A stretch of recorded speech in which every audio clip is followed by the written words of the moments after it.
We have been hoodwinked, bamboozled, led astray, run amok, and flat out deceived. There's something kind of about a kid that's never played baseball.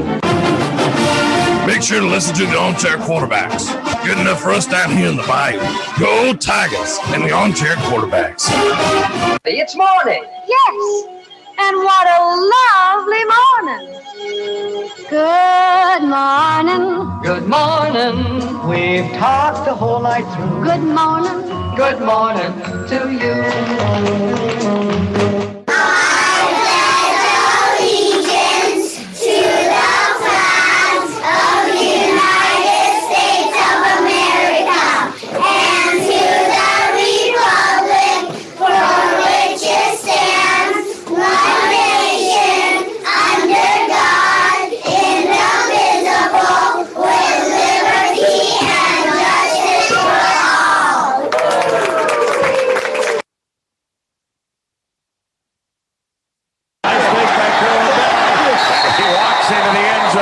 He's talking noise, I think. Oh, and he hit himself.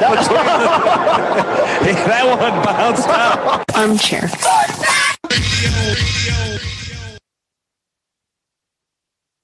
CBS Sports Radio. You're listening to the Armchair Quarterbacks on CBS Sports Radio, #1 sports station. Good morning, and this is your Armchair Quarterbacks Sports Flash.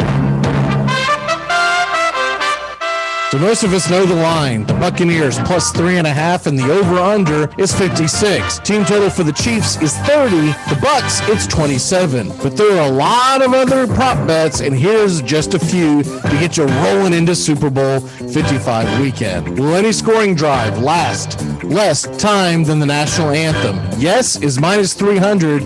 No is plus 225. Will someone forget or omit a word from the national anthem? Yes, plus 1,000. No, minus 3,000. Anthem's length, over-under, is 119.5 seconds. First player to be shown during the national anthem, will it be Tom Brady at minus 135 or Patrick Mahomes at plus 105? What color liquid will be poured on the game-winning coach? Orange, plus 150. Red, plus 165. Lime, green, yellow. Any of those combinations, plus 350. A clear liquid is plus 625. Blue is 800. And purple is plus 1,500. What will happen to the price of Bitcoin during the Super Bowl? Will it go up, minus 150? Will it go down, plus 110? A good bet is that it will go up, as a lot of these illegal gaming sites use Bitcoin as currency. What will happen first? A sack is plus 110, a touchdown minus 145. The over-under for chains being used for measurements is plus 1.5.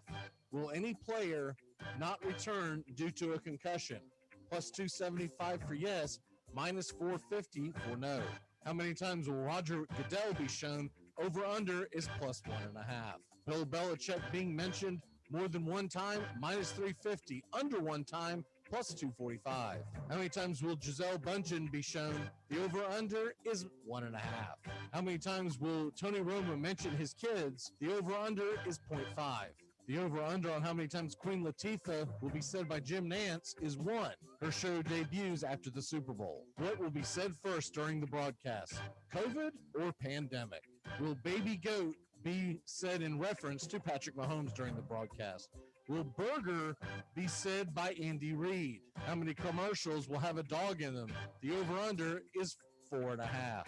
How many commercials showing a person wearing a mask? That over-under is 2.5. Will there be a Star Wars commercial? Yes, plus 150. No, minus 200. Will there be a COVID vaccine commercial? Yes, plus 200. No, minus 300. Which Anheuser-Busch brand commercial will run first? Bud Light, Mick Ultra, Bud Seltzer, Lemonade, or Mick Ultra Organic Seltzer? And which bag will be seen first in the Frito-Lay's commercial? Lay's, Tostitos, Doritos, or Cheetos? And that's your Armchair Quarterback Sports Flash. Stay tuned for more of the Armchair Quarterbacks YouTube Live. Please like, subscribe, and share our show today. The Armchair Quarterbacks, your first choice for sports talk live from the First Coast.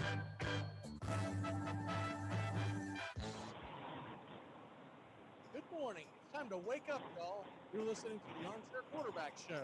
We're here weekdays, 8 a.m. Eastern, 7 Central to 10 a.m. Eastern, 9 Central. The Armchair Quarterback Show, your first choice for Southern Sports Talk. Good morning, Mr. Justin Waller. Good morning. I don't know much, but I know one thing. I sure am ready to be home. I need you to be kind to me, Atlanta. Be kind. Hi, I'm Mac McGinn. I don't know much, but I know one thing. This could be the Super Bowl for the ages. We've got the baby goat versus the goat. We will see on Sunday how it all unfolds, but I don't know if there's a more anticipated Super Bowl when you look at the entire history of the National Football League than what we might be looking at tonight. You're listening to the Armchair Quarterbacks. Is there any sport that you do watch? You know, a physical sport, boxing, hockey, Wrestling. Wrestling is good. Who's your favorite wrestler? I'm gonna have to say Captain Insano. Okay. I want you to do to Casey what Captain Insano does to the bad guy. Go. He poked me in the eye. Captain Insano shows no mercy. Bobby, I just started thinking about all the people who've been mean to me over the years. I want you to think about all those mean people. I want you to pretend that Casey is insulting you. No what? Bobby, can you do this for me? Every single game, can you do this? Coach, not only will I do it for you, yes, I'll do it for you. Armchair. Community Access Channel. He's the armchair quarterback. He's full of beer and he's full of snacks. The all-American man. Hey, howdy, hi, top of the morning to you. Welcome to the Armchair Quarterback Radio Show. I'm Mac McGee sitting alongside Justin Waller, Tony Aguilini. Tony, how the hell are you, sir? Good. It's been a long week, but looking forward to the weekend. Now, were you sitting in your captain's chair when the videos began? Because that one was specifically for you today. Did you see the very beginning of the show? The Kerwin Bell spike to the groin area? Yes. I did. Actually, I was going to ask if you knew who that was, but I knew better. But yeah, that was... I was actually putting the video together just because I wanted something funny for the NFL, for Super Bowl. And then I started rewatching and said, that says Bell. That's got to be Kerwin Bell. And then I went back and looked and saw that he played for Winnipeg. I was like, that is hilarious. I was like, we're definitely – I was originally going to share that last week. And I was like, no, we're going to wait till Tony's on for Super Bowl for the Kerwin Bell saga. Justin, how the hell are you? I'm doing great, Mac. Excited to get back into the state of Tennessee and be able to place some money on some of those said prop bets. Justin, dumbfounding that I can leave and cross the border into Georgia, and now I'm no longer a responsible adult that can place a bet. It's stupid. Anyway, well, pent up rage over a bad sports week and the lack of entertaining factor being added just kind of pissed me off. Well, welcome to our world. This is every day in the state of Florida. You cannot legally bet on sports yet. We'll see if it. Tony, your best guess. Do you think we get it by 2021? I guess so. I don't know. It's funny. It took. I don't know. Were you here when they were trying to get the lottery passed? Like how long that took? And then they finally threw in the Bright Future scholarship part of it. That really was the thing that put it over the top. Are you talking about the scholarship? I mean the back in the 80s? Yeah, Florida Lottery. God. That took forever to get through. Times are different now. I think it's just another once DeSantis or whoever the next governor is, once they realize how much money these other states are going to bring in because of it, I think they won't hesitate to do it. Florida's at an advantage because we've got all the tourism dollars coming in anyway, but bringing in. I don't know why they haven't done it. It seems really backwards and stupid that they haven't done it yet. There's so much money to be made off of it.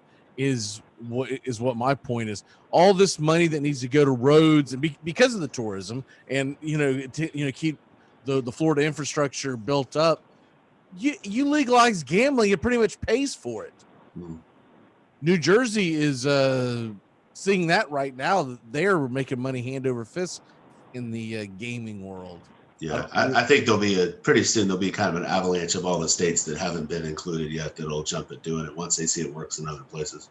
I'm just surprised that Florida wasn't one of the first ones, because usually they're at the forefront of doing a lot of things, and they're pretty much in the back seat. Like there must be some kind of a Bible Belt influence that is keeping it off the books, because everything else is legal in the state of Florida, other than marijuana. But come on, I mean, if you really want to smoke dope, it doesn't take a genius to figure out how to do that in the state of Florida, and it's not enforced. So, let's go before we get into Super Bowl 55 here in Tampa. A lot of stuff going on. Before we start that, I do want to get into Muschamp going to Georgia, and then of course college basketball action. We do have some good games going on this weekend. Want to get y'all's take. First of all, Muschamp going to Georgia after he turned down the defensive coordinator job to go to Texas. Now, what I'm being told is that Muschamp's son plays for Georgia. Okay, I get that part, but you turn down the defensive coordinator job at Texas to go hold a clipboard at Georgia. I found that a less than lateral move. I find that very strange. It makes me wonder if Muschamp believes in his ability to go back as a coordinator. Is he on his way out to try to do other things, or does he just not think that he can answer to a Steve Sarkisian, and he wanted to do what was familiar? Tony, I'll start with you. With his son being there, I think maybe he just wants to take a year off and still be involved in the game, but be a part of his kind of son's stay at Georgia. Really, I mean, these coaches give up a lot of family time to do other things. And even when Muschamp was in Gainesville, a friend of mine was coaching Little League and coached Muschamp's kid through that. And it is weird when dad's not at a lot of your games. So I think he's really just taking the year off to do that. It's something that keeps him involved in the game. It's fun. You could probably learn a few things. And then also South Carolina's paying him throughout all of this. So it's not like Georgia can pay him like $40,000 or whatever. And as an analyst, and he's still getting big fat checks from South Carolina. So I think it's more that he wants to take a year or two off before jumping back into it at some point. I guess my take is I get that, but couldn't his son just transfer to Texas, right? And the Texas job was a hell of a lot better job than the Georgia job. Justin, what say you? Yeah, I mean, I'm going to lean with Tony. I think it most likely has to do with the family, because I mean, you don't have egos like that and just they disappear and you don't think you can coach defense anymore. Can't say where he's at, which I would have done. I agree that the Texas job is a better position, and if that's what he would have wanted, I think he would have done. I don't think it's about him not having confidence in himself. I just can't wait for the first meltdown. I mean, that's a whole lot of a-hole on one sideline with Smart and Muschamp. So yeah, but he's not gonna be doing anything. I'm here for the show. I don't even know if he'll be on the sideline. He doesn't have a specific role, so he's probably just gonna be sitting around twiddling his thumbs up in the booth. Which Let's tune into practices then.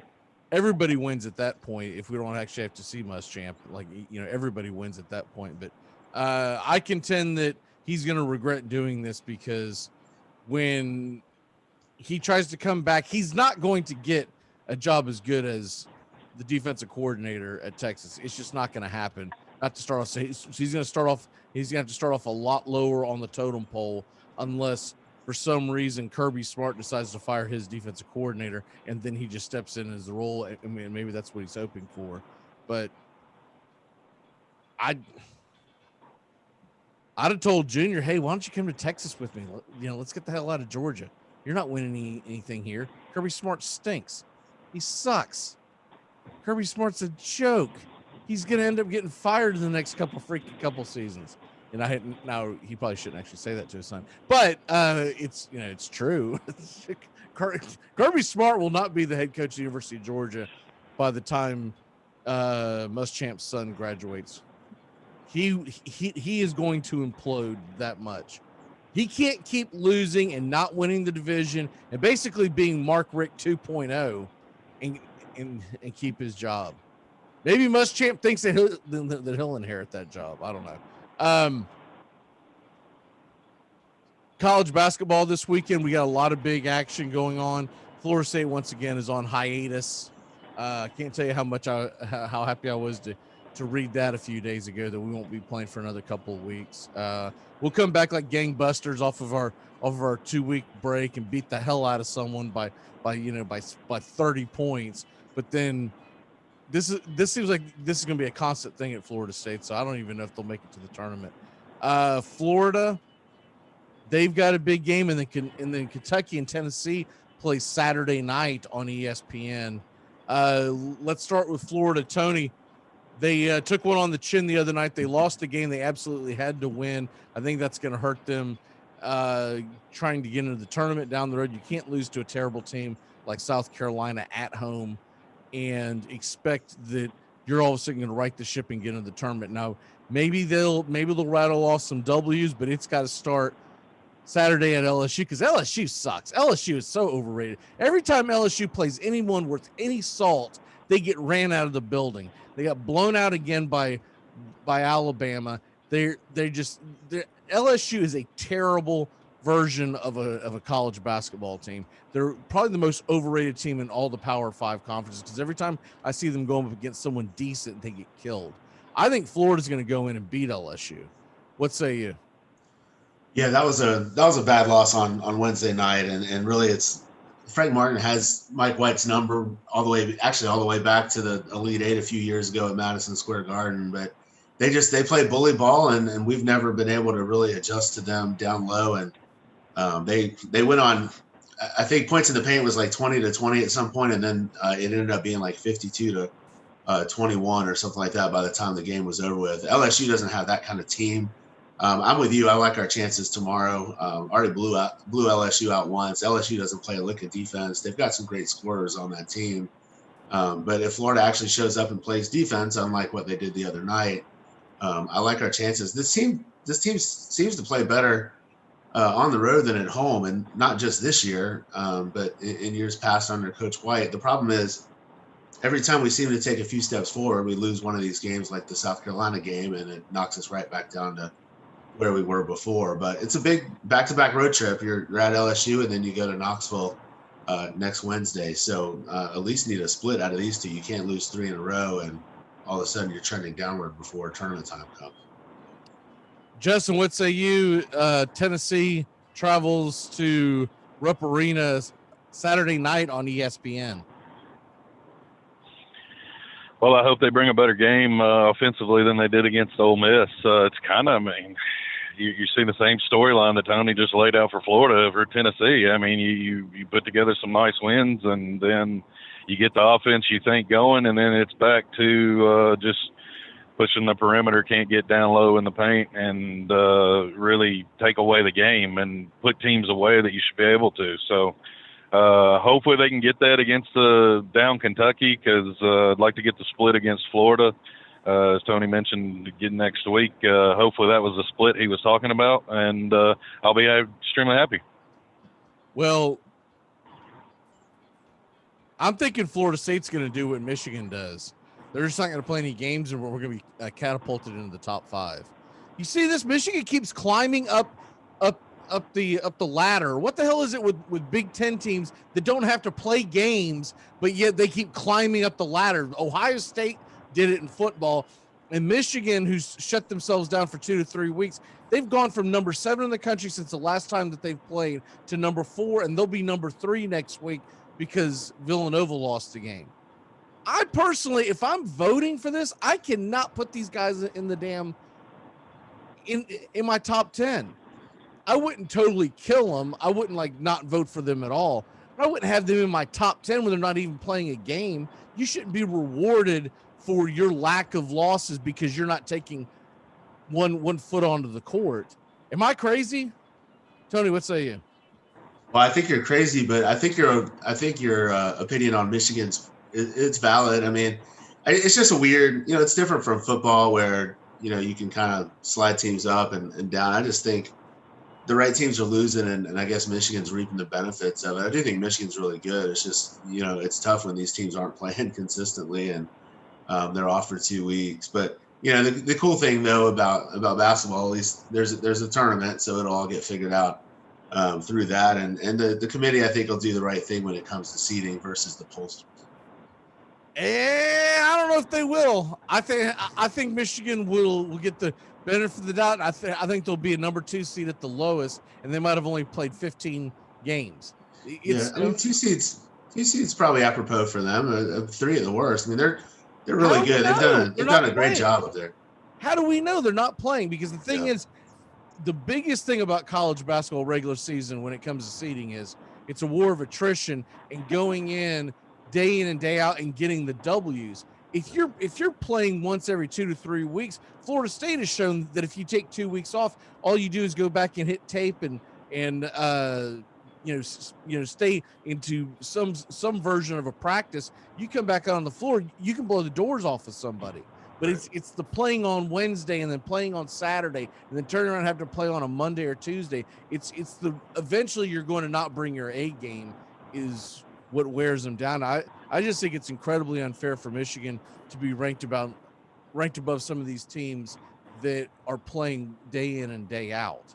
And so that, in other words, like a team like Tennessee who lays an egg against Ole Miss, they're going to get penalized for that when the whole time Michigan's not doing a damn thing. They're just sitting there just not playing.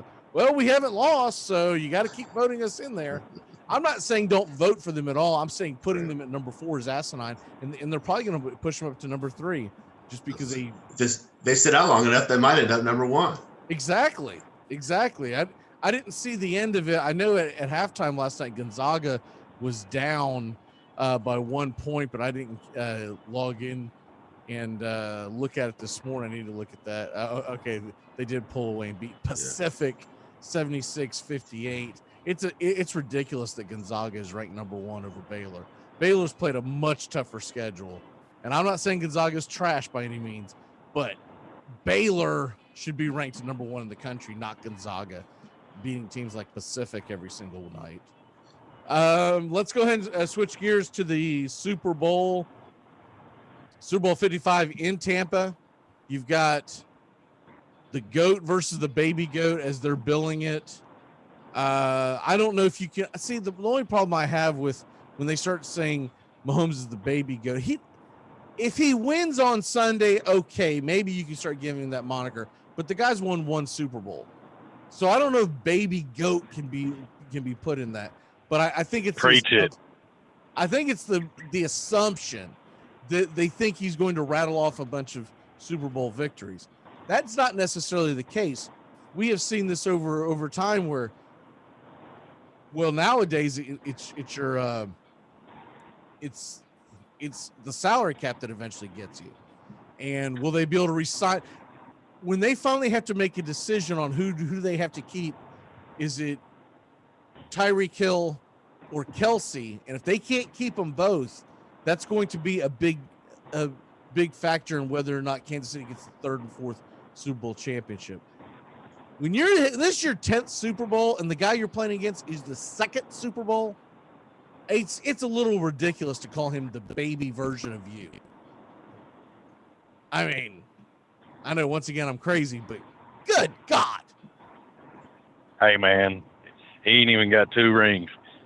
Definitely doesn't have 3 rings. I know. I mean, fill up a hand, and we'll talk about baby GOAT. And that's where I'm at on that one. But yeah, I don't know if they're going to be able to have the run. It's like you said, it's an assumption because Brady and Belichick did it on a run with not a lot of large name superstars. So when it comes contract time, Mahomes going to restructure his deal so he can keep pieces together. Well, what is he going to do to make this big, long run? And that's where we're going to really see how that organization is built and whether he'll have the career to be the baby GOAT. I don't know, but people like Tony will be wearing the T-shirts, "Baby Goat" left and right, laughing at me. So That's right. Okay, so the bare bones of it, it's a 3.5 point spread. Obviously, Kansas City's the favorite. The over/under's 56.5. Tony, where are you leaning? What is your prediction for Super Bowl Sunday? What's the score? Is it going to be over, under? Would you take Kansas City minus the 3.5, or would you lay with the grandpa goat, I guess is what they're going to call him? I've got Tampa Bay 35 and Kansas City 34. I think Brady and the Bucks have Brady's got one more magic hand left, and I think the Buccaneers defense. I think they'll do enough. And I say do enough, given Kansas City 34 points. But I think I find myself rooting for Tampa Bay to win this. I want to see Brady win one more without Belichick. I do think Mahomes will have his chances here in the next couple of years. But I'm also with you guys. It's not like 12 years from now I don't think we're gonna be talking about the Chiefs having 4 or 5 Super Bowls, in 2031. So I think one more shot for Brady, and KC will have a couple more down the road. But it's gonna be a fun night, and honestly, I can't wait. I think the matchup's great. They say that with how America is polling for this, I don't know. I just saw the article, but I don't know how the hell they determined this. They said 33 of the 50 states is polling for Kansas City. They're 4 quarters away from that being the exact opposite come next year, where everyone's going to be like, I'm tired of the Chiefs. Tired of them. Right now, they're only pulling for Kansas City because Tom Brady's in there. So you've got, I find it interesting that Tony landed right on the number of 69 as the total points scored. We'll leave that alone. Justin, he's at 35-34 Chiefs. What say you? I mean, Bucks, excuse me. I think it'll be a little bit lower scoring. I like the Bucks on the points. Scoring wise, I think it'll be 28-24. I think the difference is the Bucks hold them to a field goal, and they force a stop, and that's going to be your difference in your game. So I like the under and the Bucks on the points. I'm going with the Bucks, which means there's no way in the hell that they're going to win now. I mean, we're all on the Tampa Bay train. Go ahead and put your money on the Chiefs. I think it's going to be a fairly low-scoring game because I think we're going to get a situation where in the first half, Tampa Bay it's going to become a theme where they're going to try to take the air out of the ball. I've got Tampa Bay pulling this thing off. I had it lower scoring earlier, but I think I'm going to stick with something like a 27-22. I definitely like the under on this. For it to get over 56.5 points, what we're looking at right there is a lot of things have to go right. And if you just have one quarter where it's a dud, where like nobody scores, right? I remember getting jazzed up thinking Patriots versus the Rams was going to be this high scoring fest. And then we get a 13-3 just snoozer. I don't think we're going to get that, but 27-22 Bucks. They find a way to keep the Chiefs out of the end zone, which is going to be the key to this.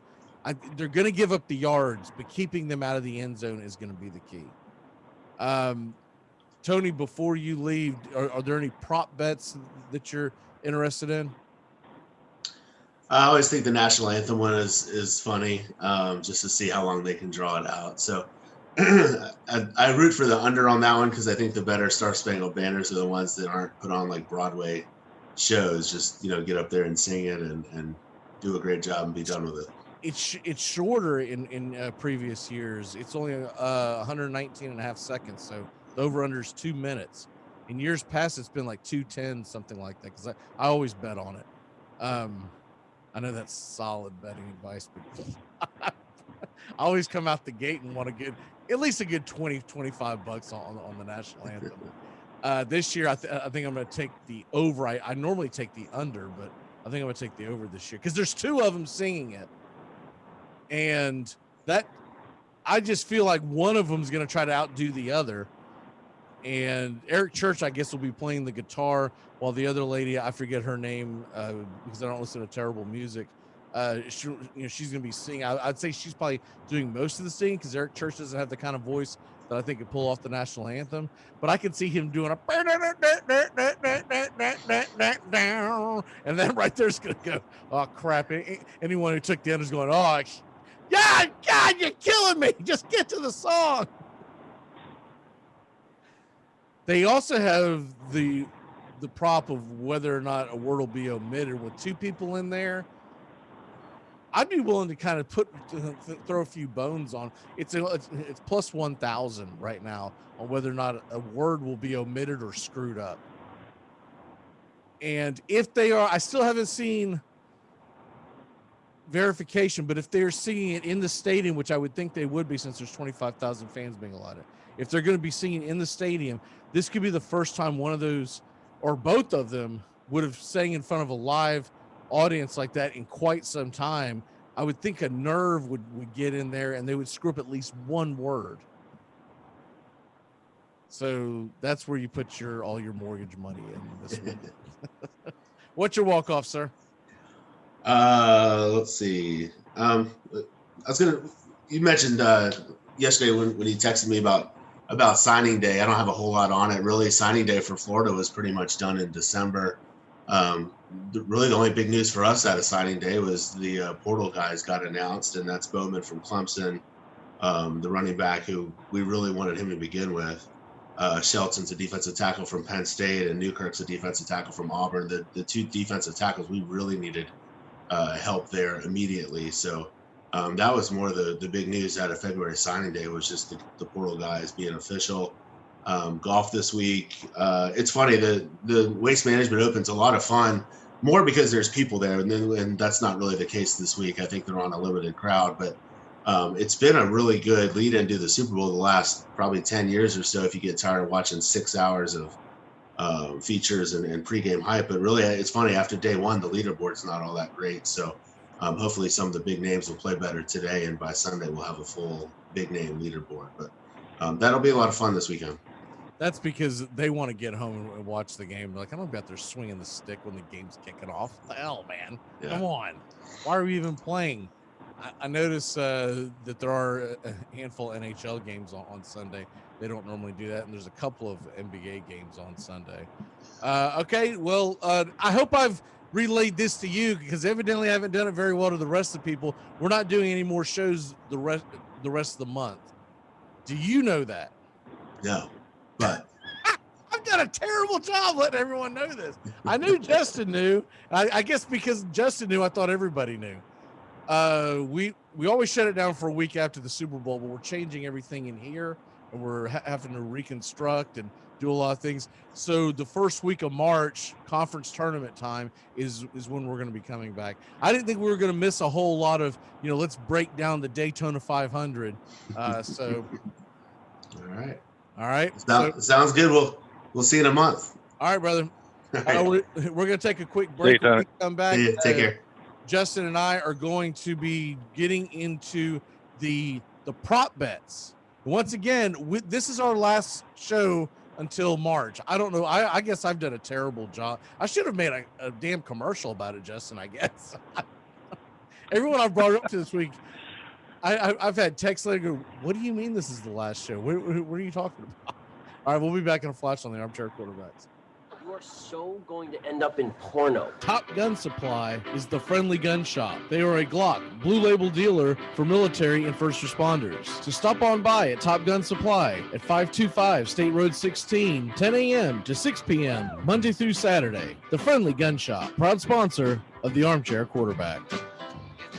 After these messages, we'll be right back. You're listening to the Armchair Quarterback Show. We're here weekdays. Drive time? Find the Armchair Quarterback Show on Facebook today. We live in a world now that welcomes and nurtures the screwball in all of us. Hey, it's a new decade, people. Time to get a little nutty. Treat yourself to Screwball Peanut Butter Whiskey, a smooth flavor that combines two of America's favorites, peanut butter and American whiskey. So no more social awkwardness. Time to embrace who you truly are. Get out there and make friends. And be sure it starts with Screwball Peanut Butter Whiskey. It's available nearly everywhere. Learn more at screwballwhiskey.com. Infinium Spirits. Please enjoy responsibly.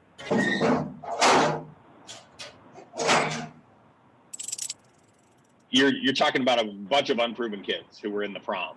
You know, literally, they were in the prom like 6 months ago at their high school. No, they weren't because they were locked down. Exactly. Okay, they were in a. He's probably These are promless teenagers. If he's from a Big Ten state, They were in a. If he's from a Big Ten state, he didn't have prom. I can guarantee you that. They were at a virtual prom. Anyway, so yeah, it's tough for Wisconsin. That's called porn. That's called porn. Stop it. They get a break this week because I got a mess to clean up, guys. Yeah. Virtual. There's prom. my walk off for the day. Thanks, Mac. I gotta drive my keyboard out now.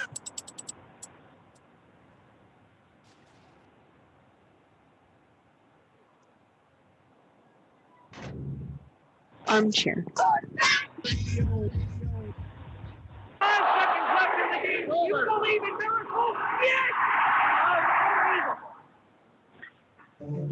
Are you looking for the perfect gift for any sports fan, or just looking to add some stuff to your own man cave? Then head on in to MVP Collectibles at the St. Augustine Outlets Mall. They carry Seminoles, Gators, Bulldogs, Canes, Longhorns, Bama, Buckeyes, Wolverines, Alls, you name it. They have Patriots, Jaguars, Titans, Dolphins, Browns, Ravens, Steelers, Chiefs, whoever you're looking for. Yankees, Red Sox, Cardinals, Braves, whoever you like. The best selection you'll ever find for the sports fan that thinks they have it all. That's MVP Collectibles in the St. Augustine Outlets Mall, Suite 245, right across from the food court in the St. Augustine Outlets Mall. Open Monday through Saturday, 10 a.m. to 9 p.m., Sunday, 10 a.m. to 6. Get your man cave popping today at MVP Collectibles.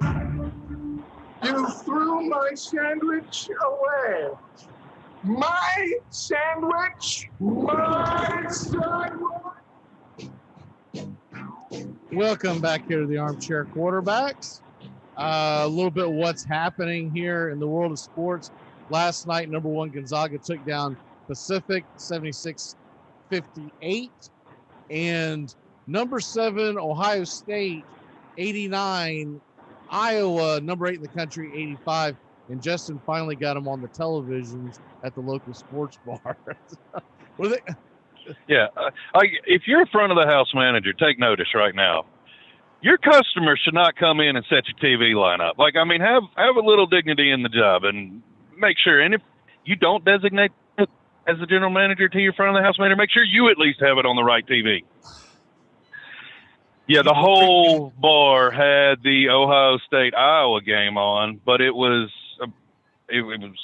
last night on the Big Ten Network. The women were playing at Ohio State, and the men's game was at Iowa on ESPN. So we had to. I'm like, man, I'm sure y'all just grabbed a name and changed, but can you at least put that TV on the men's? And I think he realized what he had done and corrected his dining room. You were preaching to the choir, sir. That pizza joint we used to do the games from, to this day, I don't even walk into the damn place anymore, Justin, because they have, I think, 5 or 6 TVs in that dining room. Usually you walk in nowadays, 2 of them are off. If the ones that are on are usually, there's at least one of them on like some kind of home shopping network, and there'll be one on from something that was from like the night 2 or 3 nights before. Like if there was a playoff game on CBS on Sunday and you walk in there on a Wednesday evening, that same CBS is still pumping. And so you, instead of a sporting event, you're getting like Big Brother on the TV or whatever. It's terrible. Like they have absolutely clueless. Me and my friends don't even go into the damn place anymore because we get tired of, like, I didn't know I was on the schedule today. Why am I having to freaking change all your channels? Which is what it was turning into. I used to work at the place and they would hand me the remote to change all the channels. I was like, man, I'm tired of this. Y'all are just lazy asses. In the NBA, Rockets 115-103 over the Grizzlies. And Lakers 114-93 winners over the Nuggets. LeBron James 27 points. The Jazz over the Hawks. The Warriors pound the Mavericks, and the Trailblazers beat the 76ers 121-105. And in the National Hockey League, Preds get a big win, 6-5 winners over the Panthers in overtime. So technically the Panthers still don't have a loss. Blackhawks 6-4 winners over the Hurricanes. The Islanders and Sabres were postponed. Rangers win. Blue Jackets win. Senators, Leafs, Coyotes, Jets all win. Devils, Penguins, Wild, Avalanche were both postponed as well. And that's what you have on what's happening in the world of sports, as we'll shift gears a little bit and get into the world of prop bet sports betting. As I think Justin and I are both on board. We're going to take the BUCS and the points, or we're going to take the under, correct? Correct. Okay. So I went back and looked at our numbers for the last 7 Super Bowls on our over under and our points against the spread. 12-2, not too shabby. 12-2. So, Hey. Yeah. Thanks for telling us there and putting the old kicker voodoo on it. Thanks for throwing my stats on the line there. Well, I mean, I'm taking Chiefs in the over, baby. So, pretty good numbers, to say the least. And of course, we had incredible numbers this year in the NFL on I think now after that last set of playoffs, I want to say we're 37-17-1, I think is the number that we're at now. So hopefully we get a clean sweep on Sunday and can improve that. And we'll throw a couple of prop bets in that. So let's go ahead and dive into the prop bets, because I'll start off with the normal stuff and then we'll get into the weird stuff at the end. So rushing yards, you've got Clyde Edwards-Helaire. The over-under there is 30.5 points. Would you take the over on Helaire? 30.5. I think I said points. 30.5 yards. Total or rushing? Total rushing. Rushing. Just rushing. I'm going to say no. I would take the under. It's not one I'd probably lay skin on, but I'd go the under there. Total yards, yes. Rushing, no. Okay. Man, that is a low number for your lead tailback to hit. But by the way, Darrell Williams is the exact same number, 30.5 yards. So it's interesting. I mean, I think they'll split it up, and I mean, Tampa Bay has a very good run defense. Think I give Williams a better chance of getting it than Helaire. What about Ronald Jones? Is 37.5 yards rushing. Fournette is 48.5. And Patrick Mahomes is 19.5 yards. I take the Mahomes 19.5 over. I like that. He'll have a 20-yard run. Man, I really wish those numbers were reversed. I'd take the under on Fournette. I'm not sure about the Jones one. I would stay away. I'd guess I'd lean over on that one, but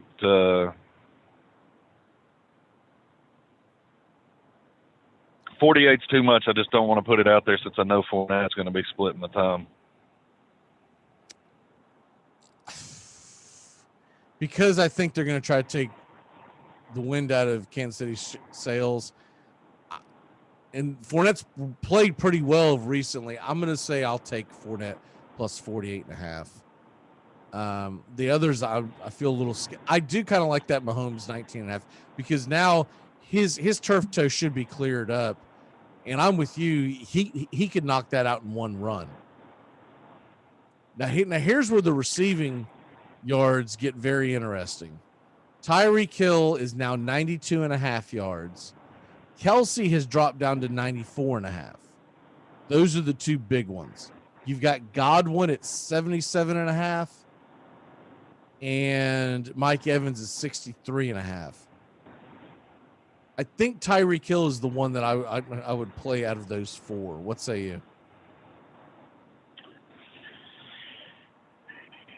Yeah, I would tend to say I don't like the Kelsey one. I think you could possibly cover both on the Tampa Bay receivers, but when you factor in Wilson, I just don't know what that cuts for them too. Will you still have that much offense in this game? But the Tyreek Hill one is, if I'm going to put my own skin in, I'm leaning that one, because kind of the same things as the 20-yard cover on Mahomes rushing. 92 could happen on any single play. I'm looking at a guy who had, especially the way they do that jet sweep with the pitch. That pitch becomes a pass. Yeah, I'm going to lean that one with the 92. I think they'll cover that. The problem with Kelsey is he needs so many catches to get to that 94.5. By the way, it was 98.5 earlier in the week. So that tells you right now that the betting public was banging the under. So, and when it comes to Evans and Godwin, I'd be more willing to go Godwin, because Evans tends to be more of the guy that they go towards around the goal line.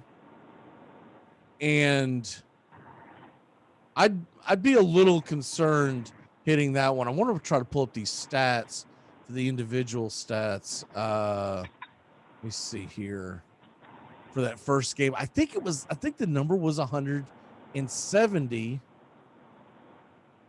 It's either 170 or here it is.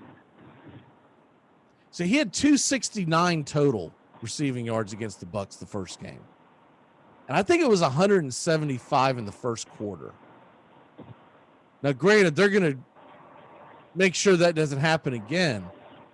But even if he gets like a third of that, he's knocking on the door of 92.5. Kelsey, by the way, only had 82 yards receiving that first game. Mahomes had 462 yards and Brady 345. But here's something interesting.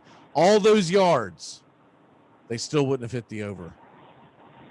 The total score was 51 points in that first meeting.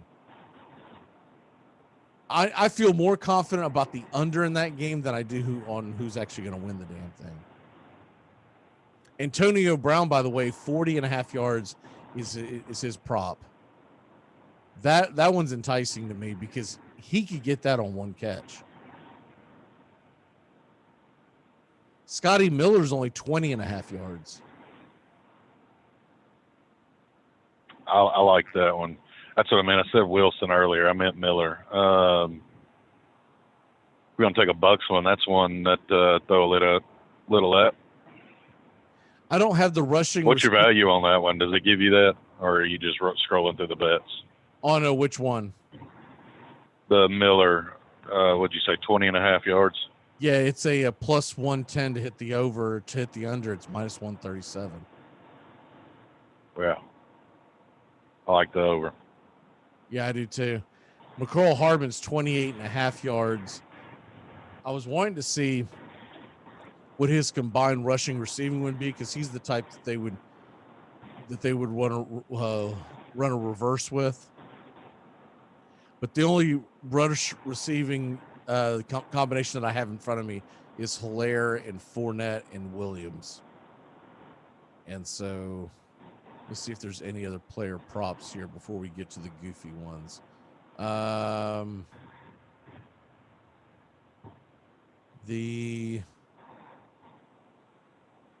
You can bet on things like who's going to have the most rushing yards. I mean, if I was going to take a bet on that, it would be Fournette, I believe. He's a plus 175 to have the most, and that is the lowest of all the spreads.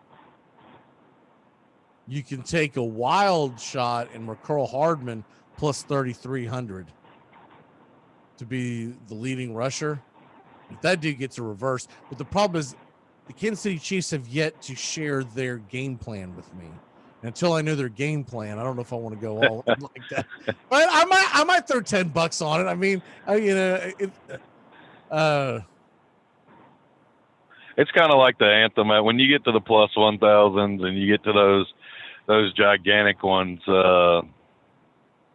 sometimes it's just worth a little, because what if? I really like will someone omit a word or mess up the anthem at plus 1,000? I mean, yeah, that's worth a little cheddar. The most rushing yards for it to be Tom Brady, 25,000 plus 25,000, not 2,500. Well, I mean, I don't like throwing cheddar away. I wouldn't put it on that one. Right. Darwin Thompson is 5,000. Keyshawn Vaughn, 3,300. Let me see if we got any of these other ones. If you go into the most receiving yards, you're pretty much doing, I mean, if I'm going to do that, I might as well bet on the number on the over under. Trying to see Tyreek Hill and Travis Kelce, they're the leaders in the clubhouse as far as being the favorites to lead in passing yards. If you're going to take a shot in the dark at someone who could lead in passing yards, especially if Demarcus Robinson doesn't end up playing, Sammy Watkins is plus 1,600. Now, if you're looking from the Tampa side of it, Mike Evans is plus 600. Godwin is plus 500. I think I would be more willing to think that Godwin would be the leading receiver as far as yards, not receptions, but as far as yards go.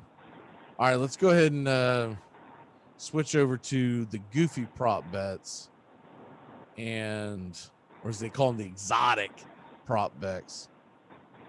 This is my favorite one that we debate every year. What color liquid will be poured on the game-winning coach in the Super Bowl? So orange is plus 150. By the way, when the Chiefs won last year, I went back and looked it up. They poured orange Gatorade. When the Patriots last won, it was a clear liquid. Now, that has nothing realistically to do with the Buccaneers and Arians, but if Brady has some kind of an influence, maybe he likes the clear Gatorade on the sidelines. Who knows? I mean, the dude only drinks like kale soup and stuff. Maybe he doesn't like colored Gatorade. Maybe he thinks there's too much junk in it. Who knows? Or hell, they say it's clear. Knowing Brady, it could just be cucumber water. Wouldn't that be a pisser to come off the field huffing and puffing and you gotta get a drink? And it's like, the hell am I drinking here? Brady's over there sitting Indian style, guys just cheat together. It's cucumber water, man. It's good for your skin. Red is plus 165. Then it starts getting up there. Lime, green, yellow, and they're all on the same line. So it means any version of that, because they're not going to break it down on whether it was a lime, a green, or a yellow color. That is plus 350. Clear is plus 625. Blue is plus 800 and 1,500 for purple. I've never seen purple dumped on anybody. And I would think the only way I'm going to bet if it's purple is if like the Ravens are in the Super Bowl. So I'm immediately taking blue off the table. Neither one of the teams have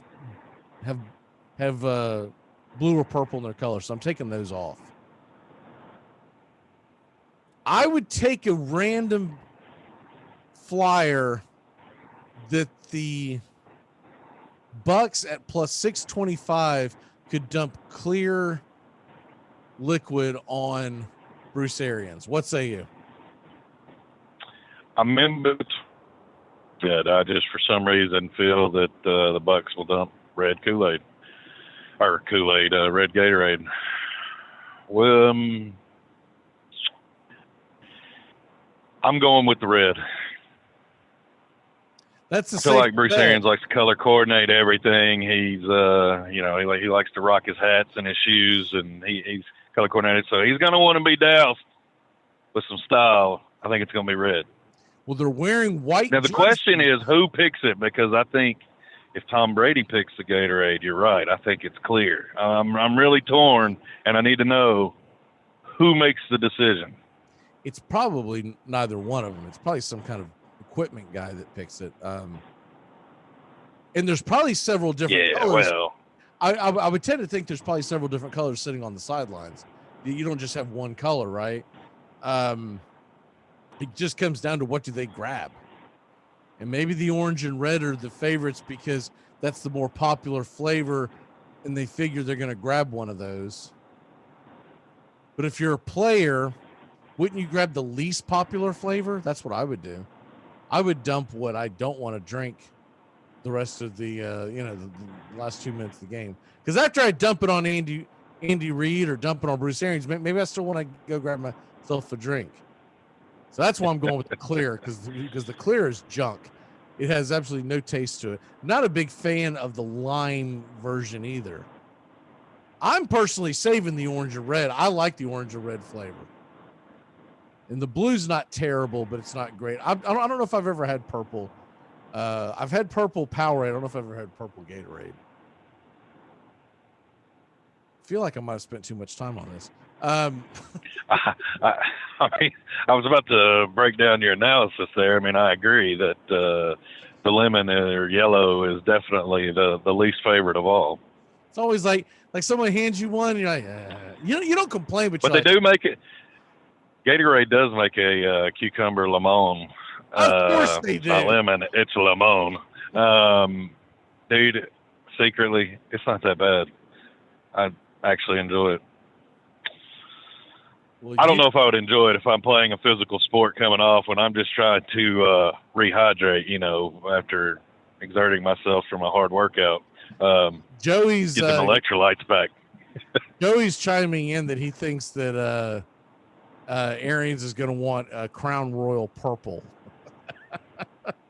I don't know. Is he known for drinking Crown Royal? That's thinking like Cam Newton colors, so good luck with that in Indy, Joey. I mean, I could see. We'll talk about that in March when we come back. I could see that with that goofy ass hat that he wears, him being a Crown Royal purple bag wearing kind of guy. Doesn't actually carry a wallet, just keeps all his money in his Crown Royal bag. Remember that was a thing in high school? The kid who thought he was cool would, have all of his belongings in a Crown Royal bag. I mean, like, you're basically carrying a damn purse around. See, that the fan's not going to run onto the field during the game. See, I think that the price of Bitcoin goes up during Super Bowl and not down, because a lot of these illegal betting sites use Bitcoin for you to put your money in. And with that being said, I feel like there's going to be so much in-game betting that the Bitcoin will go up just a little bit. Will any player get ejected? Plus 750 for yes, minus 2,000 for no. No, I don't think you'll have a player ejected. Will a kicker hit the crossbar or upright? Plus 300 for yes, minus 500 for no. No. This is the most interesting one to me as far as real stuff. What's going to happen first? A sack or a touchdown? Touchdown has it at minus 145, but if you're feeling lucky, plus 110 for the sack. I take a sack. I could see that happening. I could also see me getting screwed the first play of the game is a run up the middle for like 80 yards and a touchdown. And I've not only have I lost that bet, but I lost the one about taking the under on CEH. Just but you went all in on the 159 length of the anthem, so you hit the over on it, so you're fine. Oh, okay, yeah, that's true. How many times will the chains be used for measurement? And the 1.5 is the over under. If it goes over, it's plus 130. So in under is minus 170. So that tells you that they think it'll be used less than 2 times. You don't see it. I think it'll go over anymore. You think it will go over? I just don't feel like I see it as much. I think you'll see twice just because of the way these offensive are and the way that Kansas City can just eat chunk plays up. I think you're going to see some 3rd and 1s and some 4th and inches where I think you'll have the change at least twice. And the last one we'll do before you have to run, because Matt's about to join us. Will any player leave the game, in other words, exit the game and not come back due to having a concussion? I don't think so. No is minus 450, so you don't get much back. Yes is plus 275. And I would be interested in taking the 275 yes, because that way the entire game and you're just pulling for a concussion. Knock him out! Makes me feel like I'm gonna be at a pretty small party. I don't want to be just blatantly yelling that out loud and concuss somebody. You know how it gets to the Super Bowl party. Just knock him out, anybody. I don't give a damn. We knocked the kicker out. Dude, the only problem is you're betting for that to happen in the Super Bowl, and if anyone's going to try to hide it, it's going to be anyone in the Super Bowl, right? What's your walk? Absolutely, yeah. Oh man, last break I was reminded that virtual prom, aka porn. So it was an amazing clip, great memory. Thank you, Sean. All right, brother. We'll see you next month, and by then, Cam Newton will be an Indianapolis Colt. That is my walk-off. Absolutely. Absolutely. That's right, Joey. All right, we're going to take a break. When we come back, Matt is going to join us, and we will be diving into more of these player props and more. You're listening to the Armchair Quarterbacks. Keep it locked in here to CBS Sports Radio. Redneck word of the day, mushroom. Y'all get y'all asses in the truck. They ain't gonna be much room. We get him. Armchair. CBS Sports Radio. You're listening to the Armchair Quarterbacks on CBS Sports Radio, #1 sports station. Good morning, and this is your Armchair Quarterbacks Sports Flash. So most of us know the line. The Buccaneers plus 3.5, and the over-under is 56. Team total for the Chiefs is 30. The BUCS, it's 27. But there are a lot of other prop bets, and here's just a few to get you rolling into Super Bowl 55 weekend. Will any scoring drive last less time than the national anthem? Yes is minus 300. No is plus 225. Will someone forget or omit a word from the national anthem? Yes, plus 1,000. No, minus 3,000. Anthem's length, over under, is 119.5 seconds. First player to be shown during the national anthem, will it be Tom Brady at minus 135 or Patrick Mahomes at plus 105? What color liquid will be poured on the game-winning coach? Orange, plus 150. Red, plus 165. Lime, green, yellow. Any of those combinations, plus 350. A clear liquid is plus 625. Blue is 800. And purple is plus 1,500. What will happen to the price of Bitcoin during the Super Bowl? Will it go up, minus 150? Will it go down, plus 110? A good bet is that it will go up, as a lot of these illegal gaming sites use Bitcoin as currency. What will happen first? A sack is plus 110, a touchdown minus 145. The over-under for chains being used for measurements is plus 1.5. Will any player not return due to a concussion? Plus 275 for yes, minus 450 for no. How many times will Roger Goodell be shown? Over-under is plus 1.5. Bill Belichick being mentioned more than one time, minus 350. Under one time, plus 245. How many times will Gisele Bundchen be shown? The over-under is 1.5. How many times will Tony Romo mention his kids? The over-under is 0.5. The over-under on how many times Queen Latifah will be said by Jim Nance is 1. Her show debuts after the Super Bowl. What will be said first during the broadcast? COVID or pandemic? Will Baby Goat be said in reference to Patrick Mahomes during the broadcast? Will burger be said by Andy Reid? How many commercials will have a dog in them? The over-under is 4.5. How many commercials showing a person wearing a mask? That over-under is 2.5. Will there be a Star Wars commercial? Yes, plus 150.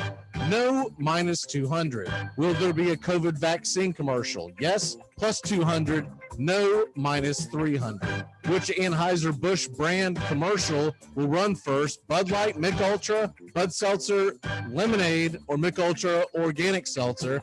And which bag will be seen first in the Frito-Lay's commercial? Lay's, Tostitos, Doritos, or Cheetos? And that's your Armchair Quarterback Sports Flash. Stay tuned for more of the Armchair Quarterbacks YouTube Live. Please like, subscribe, and share our show today. The Armchair Quarterbacks, your first choice for sports talk live from the First Coast.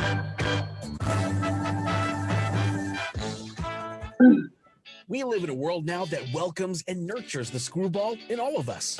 Hey, it's a new decade, people. Time to get a little nutty. Treat yourself to Screwball Peanut Butter Whiskey, a smooth flavor that combines two of America's favorites, peanut butter and American whiskey. So no more social awkwardness. Time to embrace who you truly are. Get out there and make friends. And be sure it starts with Screwball Peanut Butter Whiskey. It's available nearly everywhere. Learn more at screwballwhiskey.com. Infinium Spirits. Please enjoy responsibly. The Armchair Quarterbacks Wake-Up Show, the rock and roll of sports talk radio. So turn that auto-tune and mumble crap off from the other guys. Armchair. Community Access Channel. It's like people only do things because they get paid. And that's just really sad. Look, you can stay here in the big leagues and play by the rules, or you can go back to the farm club in Aurora. It's your choice. Yes, and it's the choice of a new generation.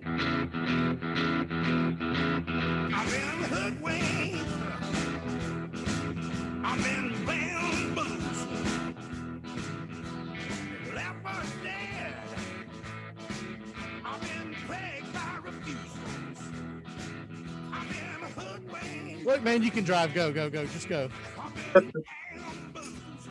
Good morning. Welcome back into the Armchair Quarterbacks. Mac McGee sitting alongside Mr. Matt Carr. Matt, your T-shirt game has really fallen all by the wayside ever since COVID snuck into your life. Live from quarantine week 3. Are you still not back at work yet? No, I was supposed to be back at work on Monday, and now I'm going my next day back because Aubrey came down with it as the 15th. Oh Lord. But I mean, I'm working from home, so at least I have the opportunity. So, well, at least there's that. I did bring my game today. Can you make out the hat? No, what is that? It's a Sons of Anarchy hat. It's a Reaper Crew. Okay. And I can't wait till this show's over because I decided to wear it, and I was like, man. This hat only really works right after I've gotten a haircut. Do you ever have those hats where like I have those hats? You can only like wear them like in like the 2 days after a haircut, and after that it just starts just making a freaking I bet I've got a red knot on my dome right now. What's worse, that hat or the Mexican wrestling mask you wore for the whole show? That one was rough. That was rough. That was impressive, sir. I was surprised I didn't black out and pass out. I think you did.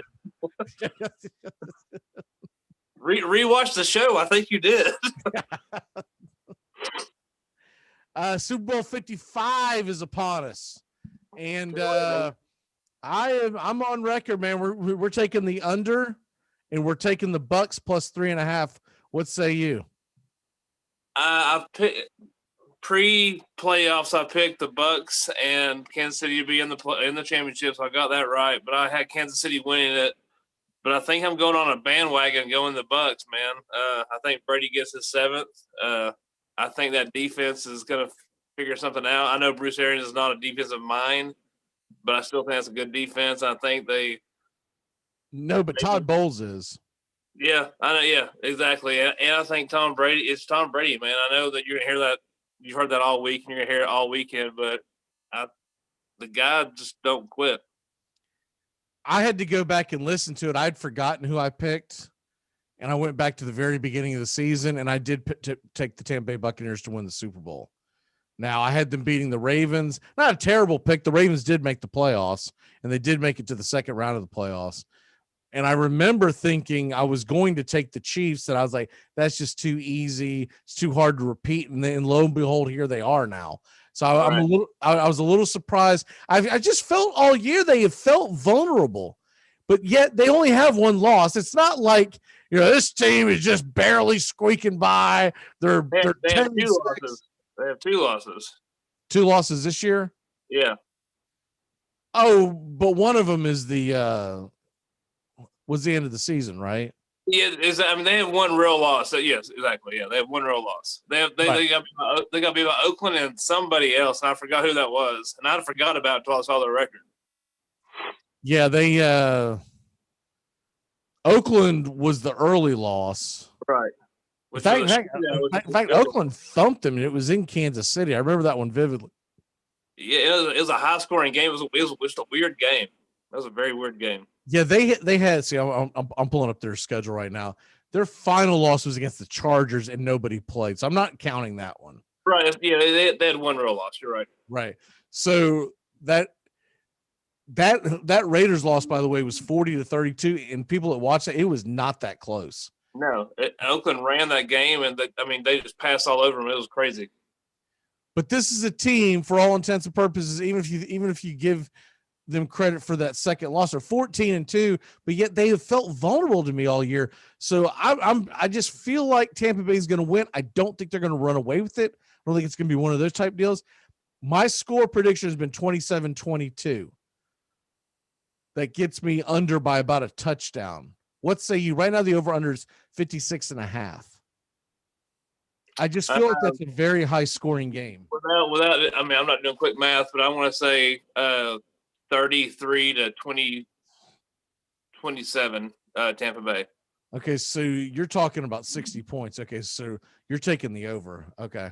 I just feel like for it to hit the over, a lot of things have to go right, and you can't have like a dud of a quarter. In other words, like the first quarter can't come out and like nobody scores, because if that happens, then you put a lot of pressure on trying to hit the over the next 3 quarters. So that's why anytime it's like that high, 56.5, I usually go ahead and take the under. I just think it's the smart bet.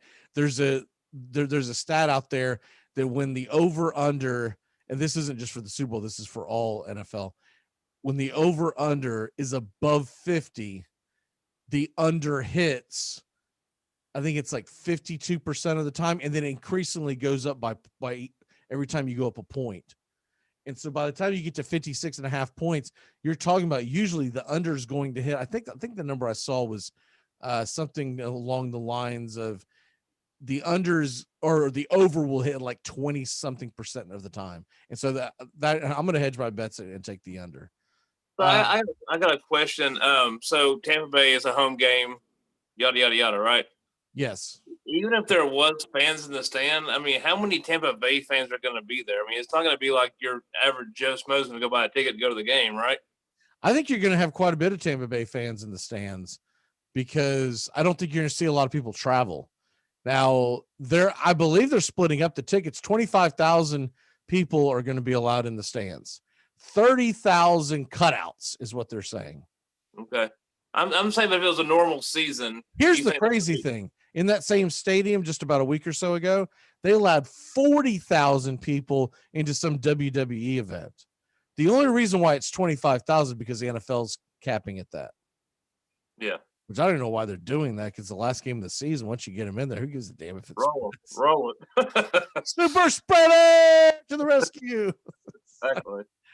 But yeah, they're gonna have 25,000, and I guess you're gonna be surrounded by a bunch of damn cutouts because you're gonna have 30,000, which means they're gonna be all up in your beeswax.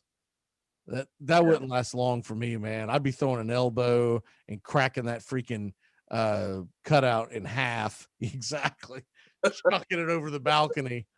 That thing would not last long at all for me if I was surrounded. Let me sit down and there's a cutout blocking my view. Right. Okay. They put a minute bowl right in front of you. Right. With Sean Bradley. Yeah, it sucks because this was the year that I was finally going to go try to go to a Super Bowl, but with COVID and everything, it didn't work out that way. This is the first year in I think 15 years that we won't have some kind of get together in somewhere. Oh, really? Well, yeah, that's true. You're in quarantine. We're having we'll probably have about a dozen people over on Sunday, give or take. We're doing Cuban sandwiches for Florida, along with shrimp and grits, and we're gonna do some barbecue for Kansas City, and I'm probably gonna do wings as well. Yeah, like I invested in these wings, they were on sale, and I threw them in the freezer because Buffalo was on a run. And I was like, if Buffalo makes it, that's because I always cook food for each city that's represented. So I'm on the fence on whether or not I'm doing the wings as well. It really depends on how much food all this other stuff ends up being. If we end up with way too much food, then I'll probably leave but we're doing pigs in a blanket. We're doing that's for Black Lives Matter. We're doing too soon. No, we're doing fried okra with the with the shrimp and grits. That'll be good. And I'm forgetting something. Oh, and we're doing a bunch of desserts. Doing the fluffernutters again. That's only because one of the couples that comes over, one of the guys is obsessed with it, and I do it every single year. And so because it started with Boston fluffernutters, a Boston dessert, and so that's how it started. And then I'm also doing this. Oh man, this one thing. So the Christmas crack was unbelievable. People loved it. This thing's going to be right up there with it. It's like this Oreo cookie dream thing. It's ridiculous. It's pretty easy to execute. And then and then for the state of Florida, I'm doing key lime pie shots. Little hoobies. So that should be pretty good as well. Ashley's favorite food all year long. It don't matter the Super Bowl food. So we're going to do a plethora of something. I might get the smoker going first thing in the morning, do something. We always do a chili, do some wings. I might do a Boston butt. Like I said, it's just me and her. She wants some buffalo chicken dip, just the basics. But it stinks because, like I said, her favorite food all year round is Super Bowl food. By the way, I don't remember the name of the company, but I found these pretzels. There's these pretzel bits that they sold. I want to say it was Publix, but I really don't remember where I was. That they're buffalo spiced pretzel bits. They're like crack. And I'm not even that big of I don't usually like flavored chips in general. I usually like just plain like Ruffles potato chips. They're like crack, man. They're unbelievable. If you see them, I found them on sale is how I found them. If you see them out and about, you see, or I guess you're probably ordering everything through Instacart or whatever. Right? Just throw one of those in your cart. It's going to be well worth the while. And that's the weird thing about this quarantine crap is, which I'm sure everybody's went through it, but like this whole pandemic, I was still going in the stores, masking up, going in the stores, not a big deal. But now being quarantined, I'm like, I can't run to the store. I'm like, oh man, like last night we were out of shredded cheese. And I was like, well, I guess we'll wait till we order some food. Yeah, I still run to the store. I really should do Instacart. I think I would save a hell of a lot more money if I did that. I still like the experience of going and picking and pinching and feeling and see what I like. Same way, man. Like I said, Ashley hasn't been in the store since last March. So, yeah. I filled up my gas tank for the first time this week since since the pandemic began. And I bet a bunch of people thought I was BSing. That is true story. I filled up my gas tank right as the pandemic was hitting. It was right before the toilet paper shortage. I just filled it up, and when we were bugging out about toilet paper and paper towels and stuff, my wife came home. She's like, you better get on gas. Gas is the next thing going. I was like, well, actually, I just filled it up. And then I realized it just like about a month or so ago. I actually told her I was going to go fill it up, and I never did. I got in the truck. I don't need any gas. All I do is drive. Literally, I live a block away from Publix, so I go back and forth. The only reason why I had to go get gas is because when I leave Publix, I go drive around the neighborhood for about 20, 25 minutes just to keep the truck running, right? Right. If it wasn't for that, I wouldn't have to gas up all of 2021 either. I mean, I have not used that vehicle much, which local law enforcement has sent me many thank yous on that. All right, well, let's go ahead and so we got your basic bets taken care of. We're gonna jump on the prop bets now. All right. And who is Sarah Thomas? Is she like the sideline reporter? I'm not familiar with that name. It sounds familiar. I cannot think of who she is. When I first saw the name, I was thinking that was the name of the girl that kicked the field goal, but I think that's Sarah Fuller. Okay. Oh, she's the referee, the female referee, the first female referee in the Super Bowl. Okay. That's why she's on the prop bet. I was like, why is she on a prop bet? Okay. There is an actual prop bet. Where is it at? Oh, here it is. Whether or not she will have her hair up in a hat or down with the ponytail. Ponytail has it at minus 500.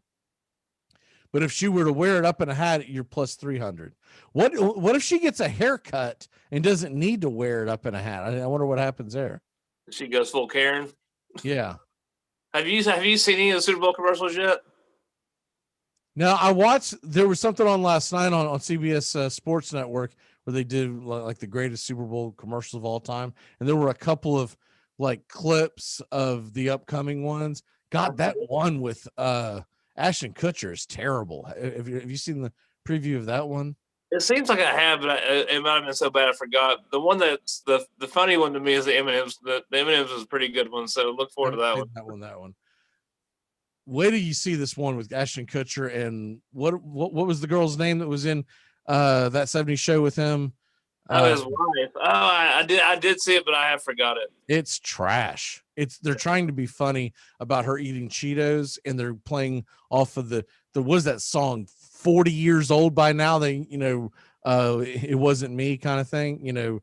I did see that. It was terrible. Yeah. Oh, it's uncomfortable how unfunny that was. Yeah. But M&M's, that's my favorite one. I'll be looking forward to that. I'm looking forward to the Peyton Manning one. Peyton Manning's got one where they're drinking beer in a bar with his buddies and they're just shooting pool or whatever they're doing. I'm looking forward to that one.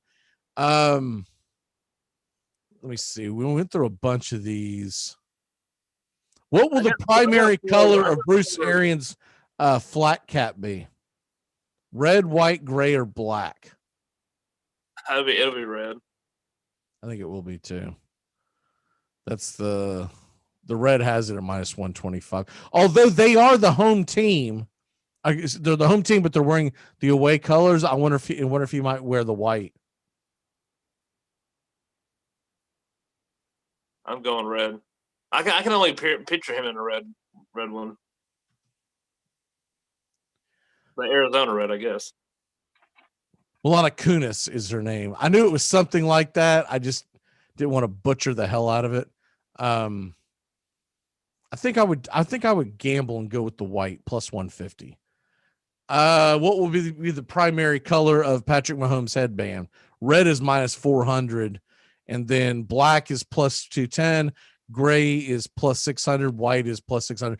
If I was going to take a bet on any of that, it would be the white at plus 600. I'm not dropping a bet on minus 400. What the hell is that about, right? but I figure he's probably going to wear red because the Chiefs are wearing red.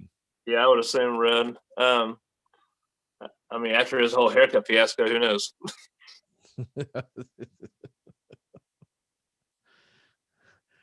I mean, he did that commercial a few months ago where he's apologizing, telling him to get in the Patrick rate, and he had to get his haircut, and then a haircut gate actually blows up in front of their face. I found that pretty ironic.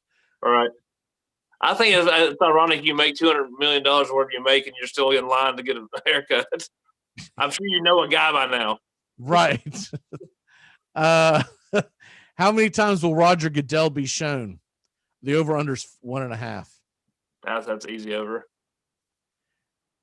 How many times will Bill Belichick be mentioned? The over-under's 1.5. That's an easy over. Just because they'll mention him because of Brady, they'll mention him because of Arians talked about him. So that's 2 right there. How many times will Giselle be shown? The over-under's 1.5. Hopefully a lot.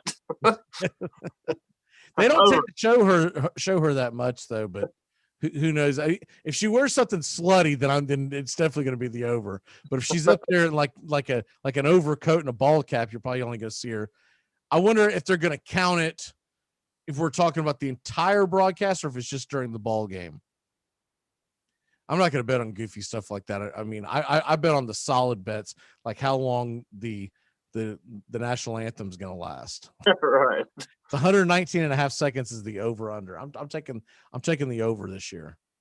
I got a couple of interesting ones that are legit. Oh, I think they're legit, but like it seems easy to me, but obviously nothing's easy. But Brady over a half a yard rushing. Yeah, so I saw that one earlier in the week. I don't know why it's not on my screen today. I'm taking that all day long. All he's got to do is just because he's the king of the quarterback sneak. Yeah. The quarterback 1 yard sneak. Yeah, he's the king of it. He perfected it. He figured out a long time ago. Remember, like before he came along, the quarterback would take the snap, then he just try to jam his face into the butt of the center and would hope that the center is going to make their way. But what Brady figured out a long time ago is you take the snap, you pause for like half a second. There's a crease. It's either to the right or the left, and you just take that route. Right. So yeah, I think that's an easy over. And if he's doing it to get a first down, and they're going to give him a credit for a yard if he gets that first down. So I think that's an easy over. I mean, maybe it never comes down to that, but there's a good chance that that's going to happen. I mean, he's not going to be using the flat running, so it'll definitely be what we're talking about. So, and I think Brady at 296.5 over. I think that's pretty easy. That's a lot lower than it was earlier in the week. It was like 302. I would take that before I took Mahomes in his 325. I think is what I saw his was. I don't know if it's moved or not. And I think this is very, very high. So I think this is very easy under Mahomes pass attempts 40.5. Why is this? How many times will kindergarten be said? Plus 0.5 times is the over. Under is minus 700. Why would someone be taking kindergarten? I wonder if it's got anything to do with this. Tony Romo mentioned his kids. Yeah, I saw that prop bet. Romo does he mention his kids a lot? I've never noticed that. I'm not either. I guess we will. Kindergarten. Will it be said? That's not some Jeremy Epstein creepy stuff, or is it? Or it's going to be the joke like Mahomes was in kindergarten when Brady was first in the league or something like that. When will Sarah Thomas be mentioned during the broadcast? First mentioned. First half is minus 500, which you get no payback on that. And second half is plus 300. Oh, first half guaranteed. First half's guaranteed, but it's not really worth the bet. You don't get much of a play. Do you think they're going to refer to it as COVID or pandemic first? COVID's got it at minus 400. Pandemic's plus 250. I think it's more likely to be a pandemic. I would go COVID. Would you? Okay. I guess I just hear it more often as pandemic recently. So I would be willing to take Panda. I would take a risk on that. Before we run out of here, are the Nets the best team in the Eastern Conference? They are the best offensive team in the Eastern Conference. Eastern Conference, yes. They're trending towards making the finals.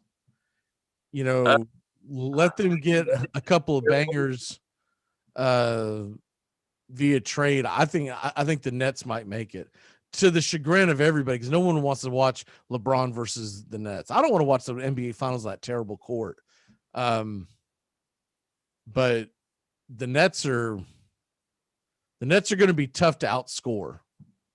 Now, when we hit the playoffs, it will be interesting. It does seem like that Harden has almost had like a renaissance since he's come over in that trade, where he's actually committing a little more to passing and playing defense. Their defense is terrible, but I think if Boston and they're talking about Boston getting I don't know if you read this article about Angels, like who they might go for the trade deadline. I was like, all right, finally somebody. They're like Harrison Barnes. I was like, come on. I was like, Jesus, that's not the way. That is not the path. I was so excited to read this article. Harrison Barnes. Stupid stock tip of the week. What are you on this week? I'm still on Palantir. I'm going on HOV Hall of Fame HOFV. I've been on that for a little while. It's been running up. Better get on that Dodge, baby. I know they just don't have it on Ameritrade. But I do have a question. Just open up a freaking thing on Robinhood and just for Dodge. Throw like a couple $100 in there and see where it goes over the next year or so. I mean, I think you're onto something very good there, honestly. But DraftKings. So me and PJ were talking about it. You know, I've been on that for a year. Is that gonna? I think it'll go up today, pretty well. Is that gonna drop tomorrow? I mean, is that gonna drop Monday and then we pick it back up next fall? I think people are going to. I think you're going to see it fall quite a bit, and then we'll see how it does during baseball season, because baseball is their second biggest. Right. NBA and NHL will not carry DraftKings. No. I got so many shares of AMC and Tesla right now that I've been more focused on that. I still think AMC is going to go back up at some point. I don't know if it's going to have any kind of a skyrocket. I took a chance on it, but if it gets back somewhere close, it's trending up this morning. It's up 3% as they've opened up. I think you were talking about AMC before all this Reddit stuff. So you've been on that for a little while, it seems like. Yeah. I'm waiting to see where it goes over the next month or so. And once again, man, Tesla's down again this morning, and it's just because so much other money's being invested everywhere else. Everyone's moving it away from it. Buy Tesla when it's down. Tesla always goes back up. Yeah, it's down for me right now, but it really isn't, because I bought the damn thing last week when it was down to like 780. It's up to 840 now. It was up around 870 a couple of days ago, but it's dropping back down. It's gonna go back up. Tesla always outperforms. And Dodge, once again, it's not even quite 5 cents this morning. Where is that thing going to be in a year? If it's worth $1, you're talking about times 20 of what you put in today. That's not a bad get. If you put $200 in today on Dodge and it makes it to $1 by the end of the year, which a lot of people are projecting, I'm out. That'd be $4,000. What's your walk-off, sir? Looking for a Super Bowl, man. Like I said, it sucks not having enough. You know that this is the last show until March. I did not. Man, I did a terrible job. Like nobody knew. Justin and I have talked about it a few times on the show, and I guess I just assumed I told all of y'all on the show. We always shut down for a week after the Super Bowl. You were on your cruise last year in February, right? This year, we're redesigning everything behind me. So I'm having to take a couple of extra weeks off. There's nothing really going on in the world of sports in February. So all this you see behind me is going to look different when we come back. And so we might do a pop-up show, but it's not likely sometime in February. Something drastic would have to happen for us to do it. But we're going to be tearing all this down. It's going to be impossible for me to do a show because it's going to be rubble behind me essentially. So yeah, No, that'll be very awkward next Friday when I'm just sitting here. Where are you? What's going on, man? No, my walk-off is it's a weird Super Bowl because it's the first time in 15 years we haven't had people over or went somewhere. Usually we're going somewhere. For the last 4 or 5 years we've had it at our house. Is what it is, man. Just deal with it and look forward to next year. And what's your final score again? I already forgot. 33-27, I think. 33-27. Okay. I got 27-22 Bucks.